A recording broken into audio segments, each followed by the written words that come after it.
మనం ఇప్పుడు సైట్ లోపలికి వెళ్దాం సార్. మనకు సైట్ కాడికి వచ్చినాం మనము.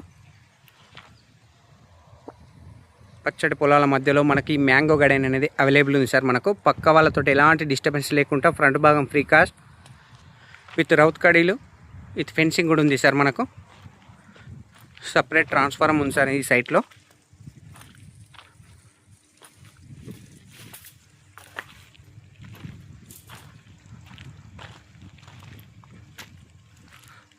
Bore sir. మనకు చెట్లు కూడా మనకు 4 years ప్లాంట్ అవైలబుల్ ఉన్నాయి సార్. మనకి ఈ సైట్లో టోటల్ సరౌండింగ్ కొబ్బరి చెట్లు ఉన్నాయి సార్. మనకు 4 మూలల బార్డర్లకు. సో మధ్యలో మనకు మ్యాంగో గార్డెన్ సార్. కేవలం చిన్న బిట్ సార్. 5 గుంటల mango garden, pure red soil.